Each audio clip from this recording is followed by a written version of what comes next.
Hello everyone, let's try to apply for the Global Career Scholarship Program again. First, let's do the login process. I know I've made a video about it. Please watch that to get to know more about how to register. Once we are successfully logged in, just click this online application link. This will appear the GKS application agreement. I already explained to you, and the bottom part there is agree to all, and after clicking that, go to the next. So for this video, I want to share something about choosing the embassy track. So for embassy track, again, it will automatically appear if you're eligible for embassy track if there's a Korean embassy in your home country. For me, it automatically appears Philippines. And then for this, again, let's choose something very easily understandable, the general. So you have to research about the other tracks, the RGKS and the overseas Korean.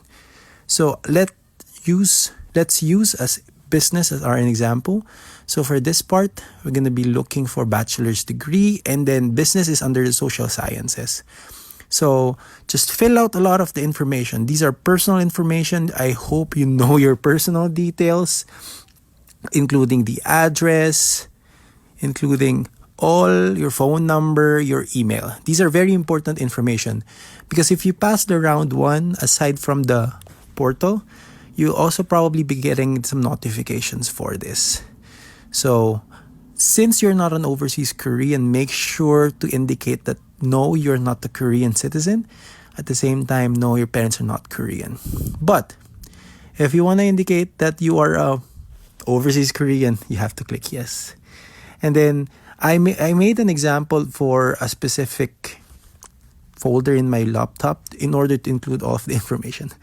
This is Koreanized face of mine. So again, for embassy track, you have at least 3 choices of universities and courses. So choose your university wisely. Some of you have been asking me, Justin, is it okay if I'll be applying with just 2 or 1 university? Yeah, somehow it's okay. But again, you're applying for for embassy track. Might as well choose 3. For RGKS, you can only choose 2 universities among the list. So I also just want to show you here in the video. So let's go back to general and to bachelor's degree, and then try to click some examples for the sample degree. And I just want to make sure I showed here all related to business. And the good thing about this online application for the NIED and GKS, once you've selected the university and then you've selected the department like this, it will automatically show a lot of information about that specific course. So aside from your personal research, you'll be able to get more information while you're doing the application. But I hope before you do this application process, you yourself have conducted research and determined if this course is 100% Korean, 50% Korean taught, 100% English taught. It's really a must that you conduct research and understand the culture of the university, the culture of the course, specific people within that course that you want to get close with in terms of professional and academic relationship. That's very important. So I'll just be providing some examples of what schools I can choose. And then again, as I always suggest, be consistent with the type of courses you have. Always make sure to save a draft. So just in case, at least it's already saved as draft. And then let's move on to the language certificates. This is the second page. So it's more of your credentials now.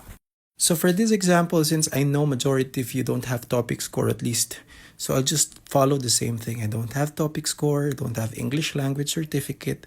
Now I have to provide examples of my high school. If you have multiple high schools, probably the best way for you to do is indicate here your most recent university or school. You don't have to indicate in terms of the year level. You'll be able to explain that in detail, especially when you submit your transcript of records and diploma. Well, I mean, your diploma would come from where you graduate, your last attended school. But again, the diploma only indicates that school. But the transcript indicates almost all information of your high school academic life, including the associate. So make sure to pick the dates indicated in your transcript of records and diploma. indicating when was the start date, indicating when was the end date. If it's possible, get a certificate from your university indicating the start date and end date. Like, for example, when was the start date? First day of grade 7 high school, and then last day of grade 12 high school. When is the graduation? Make sure these are consistent with your documents, because again, NIED will find out if you're not declaring the right information, because they have the documents. Again, I know majority of you don't have the associate degree, so skip that for now. And then make sure to state no, that I don't have a bachelor's degree. Because if you say yes, you will be done with the scholarship. You'll not be allowed to apply.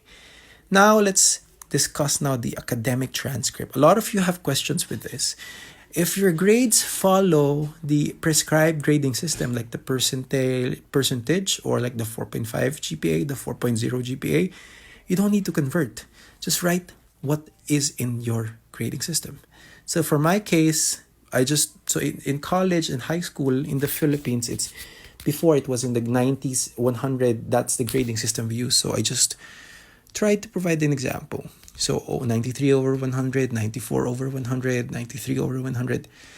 That's the example of my grades. So if you have 4.5, just 4.5 over 4.5, or 3.5 over 4.5, that's the example. There's also indication here that if you do not have a per semester grade, you don't have to stress about providing a per semester grade. They just want to know your cumulative, your final grading average. That's the only thing they want to know. And now, let's move on to the next part. If you have been to South Korea, if you've been able to receive a lot of scholarship in the past, this is the perfect opportunity for you to indicate there.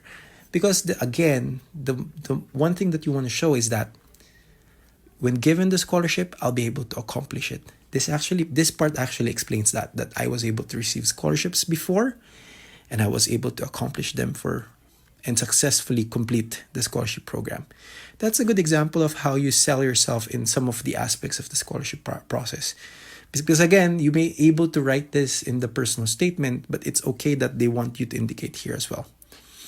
And I also know some of you haven't really visited Korea for the previous visit to Korea, just indicate no.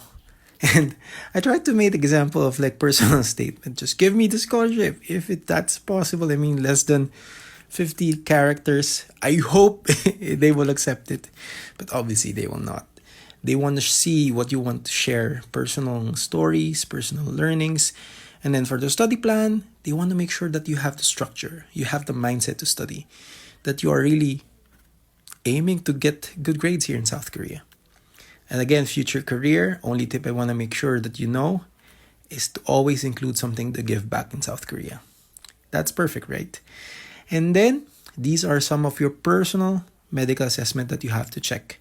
So make sure that you are providing the information accurately. And again, after this personal assessment, there'll be a medical assessment conducted by hospitals. So you cannot really hide. And then I mentioned I've been to the hospital lately because of an appendectomy, and that's perfectly fine. There are also questions about mental health. Again, it's really up to you.